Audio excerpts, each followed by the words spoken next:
أقم الصلاة لوقتها وأجب نداءات السماء أوقف فؤادك هاهنا وامسح عن الروح العنا هي قرة العين التي شرفت بأسرار الضياء احرص على ألا تفوتك فهي كنز الأتقياء.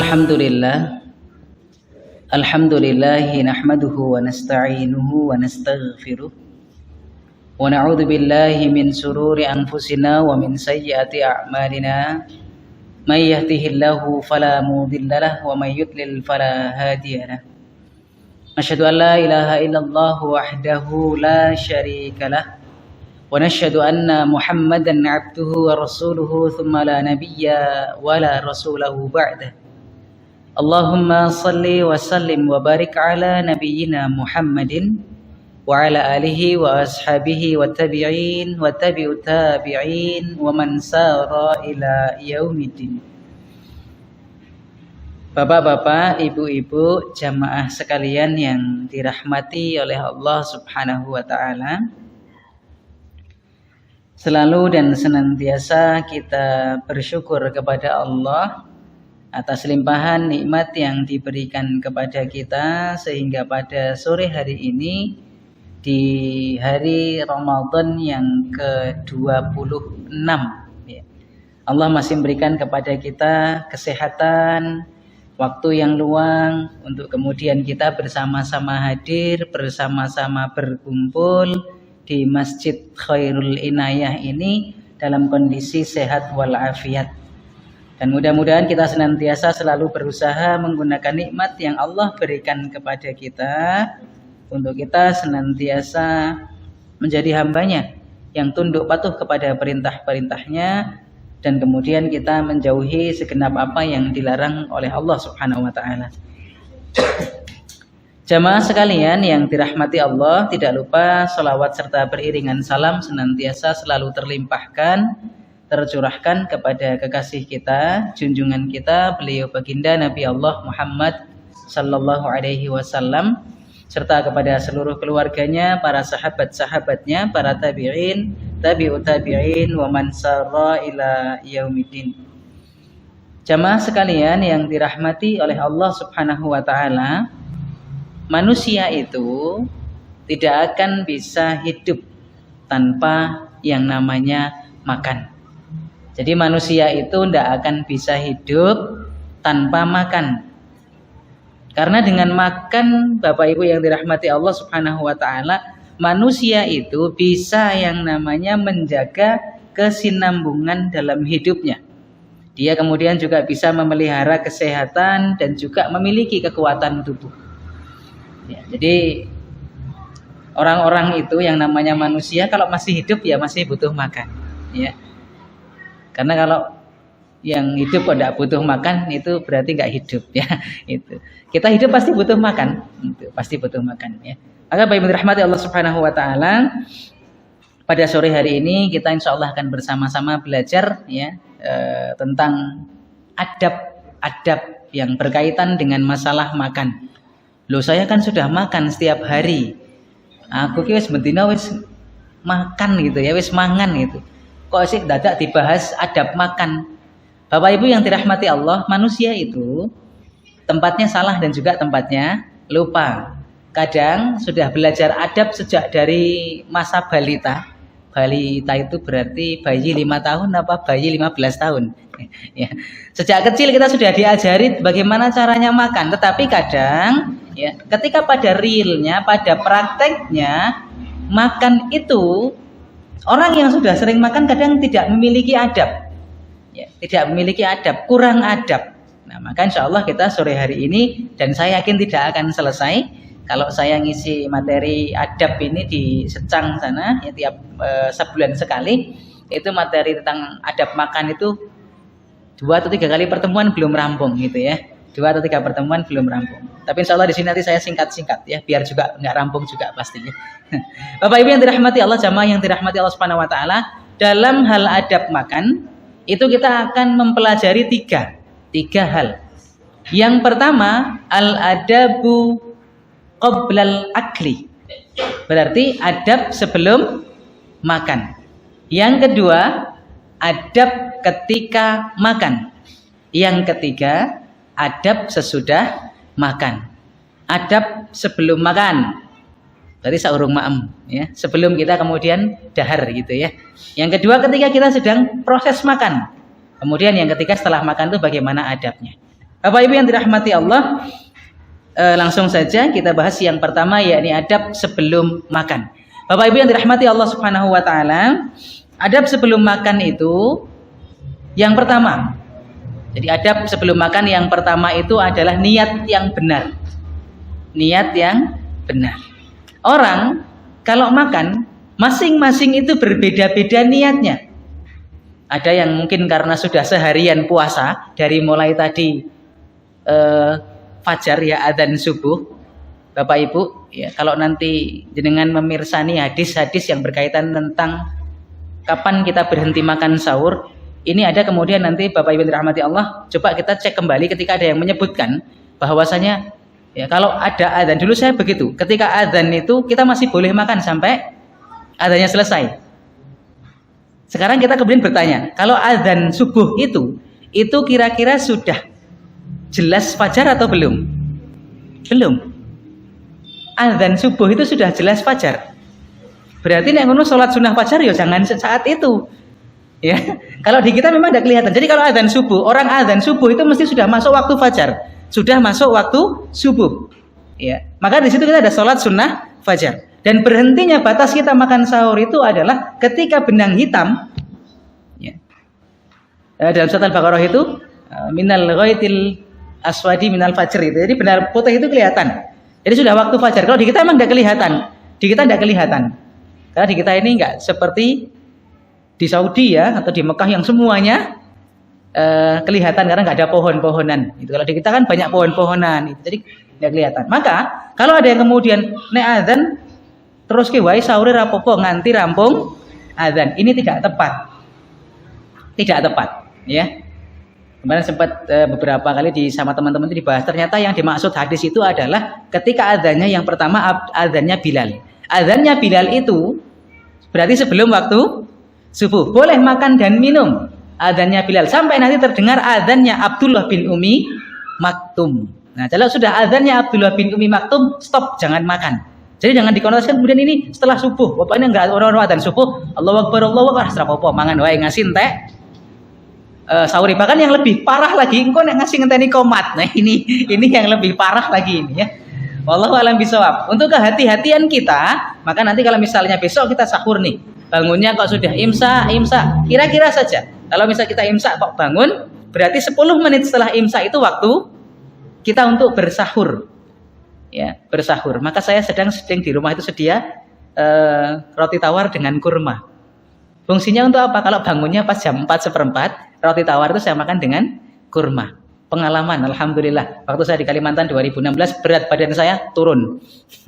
Turun lah, biasanya makan nasi kok ini makan kurma sama roti tawar, tapi sehat. Nah, kembali ke sini Bapak Ibu rahmati Allah. Setiap orang makan itu kadang niatnya berbeda-beda. Ada yang benar niatnya, ada yang salah niatnya. Ya. Maka di sini ditekankan bahwa adab sebelum makan itu yang pertama benarkan dulu niat kita. Ya. Kita itu makan untuk apa sih kita makan?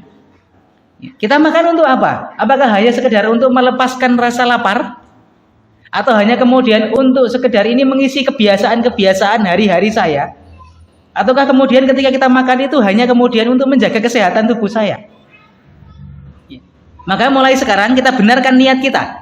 Dan saya yakin insya Allah sudah benar dari dulu niat-niat kita ketika makan. Ya. Maka niat yang benar itu adalah ketika kita makan, niatkan untuk kita melaksanakan ibadah kepada Allah Subhanahu wa Ta'ala. Jadi kita niat itu ya, untuk kemudian kita memiliki kekuatan menegakkan tulang sulbi kita untuk bisa beribadah kepada Allah dengan baik. Kalau lapar, 2 hari nggak makan, sholatnya kira-kira loyo ora? Loyo. Ya, malah turu kadang orang sholat gitu ya. Masya Allah. Maka ketika kita makan, benarkan niat kita. Bismillah, saya makan itu niatnya untuk menegakkan tulang sulbi saya, untuk memberikan tubuh saya kekuatan dalam rangka untuk beribadah kepada Allah. Dan juga kemudian untuk menjaga kesehatan saya, menjaga tubuh saya agar kemudian memiliki kekuatan. Pokoknya benarkan niat kita. Jangan salah. Jangan salah. Ya, apalagi ini ada orang-orang yang niat makan itu kemudian hanya untuk endorse saja. Ya. Apa itu? Endorse itu apa? Ya, iklan ya. Jadi dia makan itu ya ke sini niatnya untuk iklan. Ya. Niatnya untuk iklan. Enggak. Atau hanya kemudian niatnya gourmet nggo nyicipi. Iki nang warung kene enak ta ora? Ya. Sana itu enak apa enggak gitu. Tidak begitu. Seorang muslim yang baik itu harus kemudian ketika dia makan niatnya betul.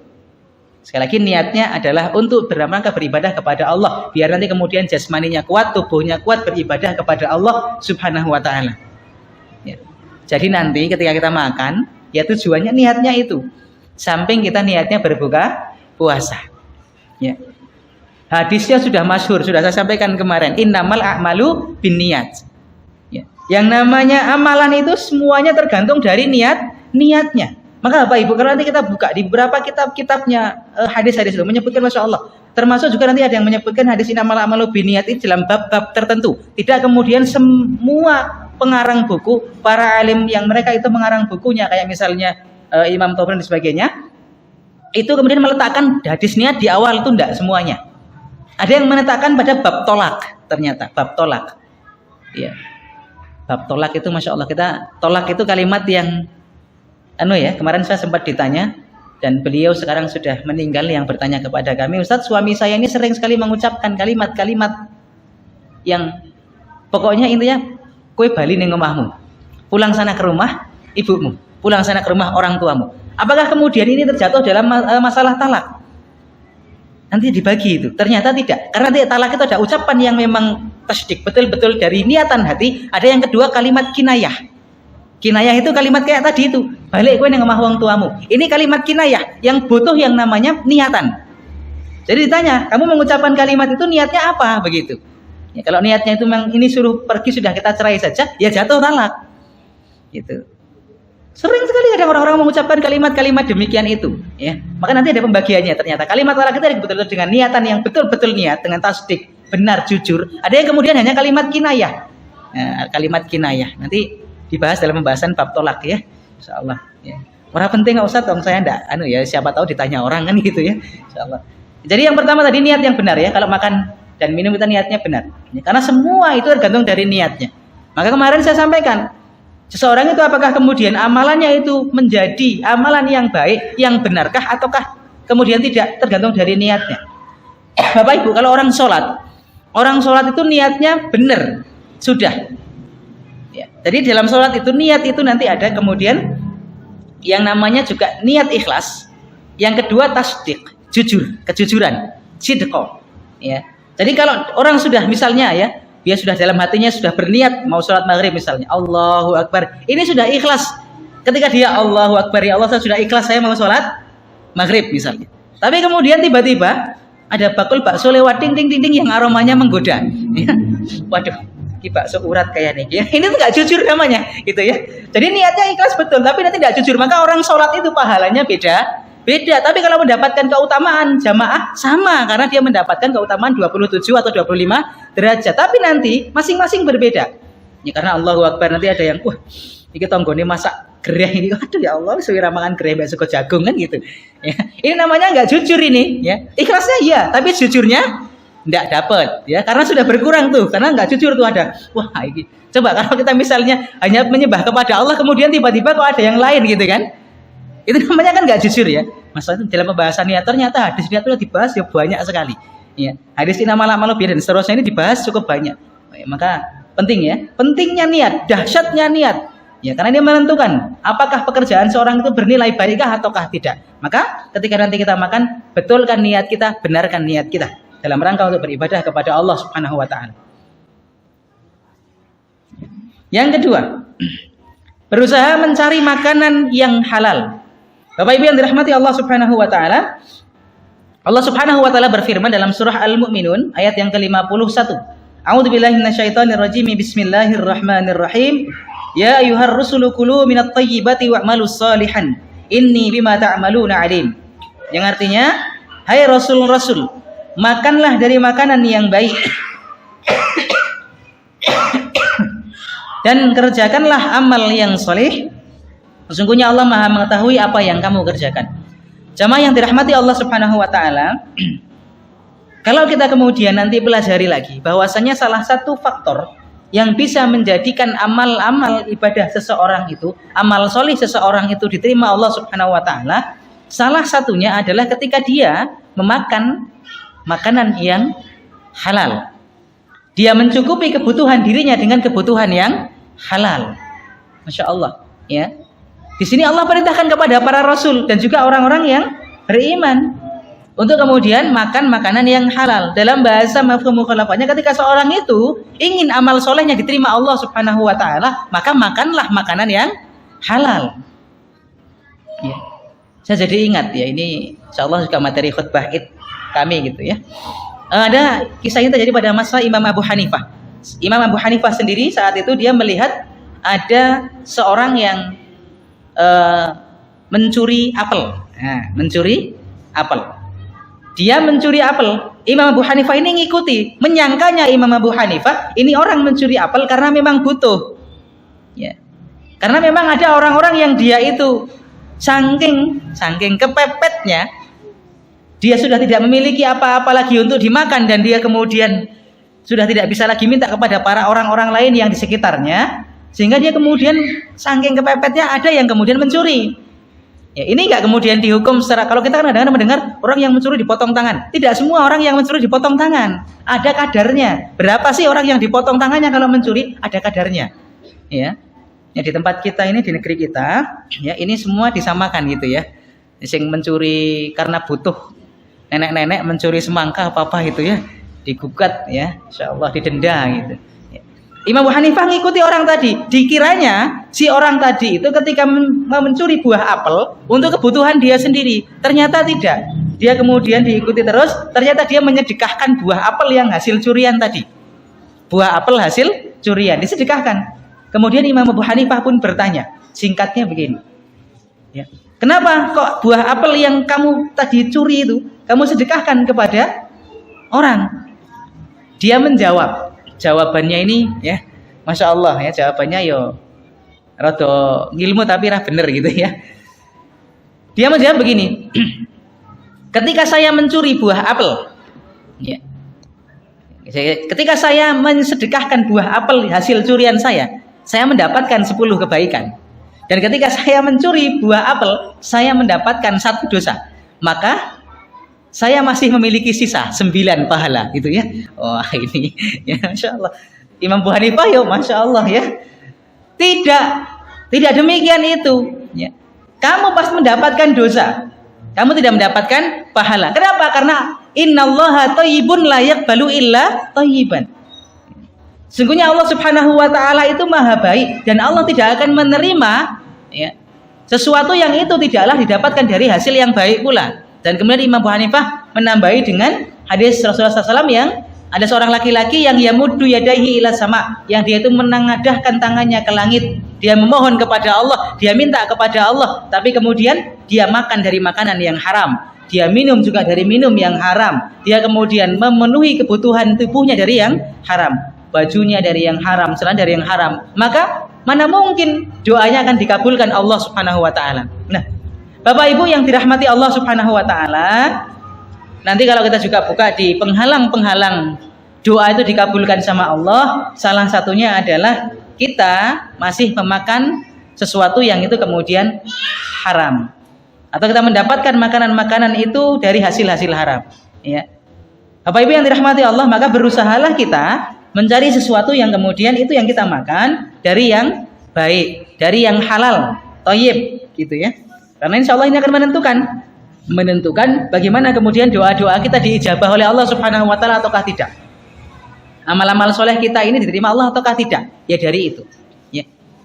Bapak Ibu yang dirahmati Allah Subhanahu wa taala. Ini jamnya benar Pak sekarang ya. Sekarang jam 17.33 ya Pak Yusuf. Iya, sekarang jam 17.30. Iya. Yang berikutnya adab sebelum makan, tidak makan ketika perut masih kenyang. Jadi tidak makan ketika perut masih kenyang. Kalau masih kenyang jangan makan. Ya nanti kita istilah kenal di pesantren itu ada anak yang senang makan itu Abdul Butun, hambanya perut gitu ya. Jadi sudah mangan gitu ya. Sampai nggon kancane ya dipangan gitu ya. Abdul Butun ini ya. Kalau belum lapar jangan makan. Ya, tapi laparnya kita berbeda-beda nggih. Jangan mengukur lapar orang lain dengan ukuran laparnya kita. Jelas berbeda. Ya, jelas berbeda. Dan porsi makan juga berbeda-beda. Tidak bisa disamakan. Ya, tidak bisa disamakan. Bapak Ibu yang dirahmati Allah, ini waktu yang mustajab untuk kita berdoa, ya. Kami akhiri, ya, kita baru dapat 3 saja untuk adab sebelum makan. Insya Allah dilanjutkan kapan-kapan, ya, tahun yang akan datang kalau masih diberi kesempatan, ya. Bapak Ibu yang dirahmati Allah Subhanahu wa taala, intinya mari ketika kita makan luruskan. Ketika kita makan itu niatnya dengan niat yang benar, kemudian kita berusaha mencari makanan yang halal, dan kemudian ketika berusaha kita itu menjadi orang-orang yang makan dalam kondisi yang memang betul-betul lapar. Kalau masih kenyang, jangan kita makan. Wallahu a'lam bishawab. Demikian pada sore hari yang bisa kami sampaikan. Salah kurang mohon maaf yang sebesar-besarnya. Kami akhiri, wabillahi taufiq wal hidayah wa ridha wal inayah. Wassalamualaikum warahmatullahi wabarakatuh. Aqimis salata liwaqtiha wa ajib nidaatis sama. أوقف فؤادك هاهنا وامسح عن الروح العنا هي قرة العين التي شرفت بأسرار الضياء احرص على ألا تفوتك فهي كنز الأتقياء.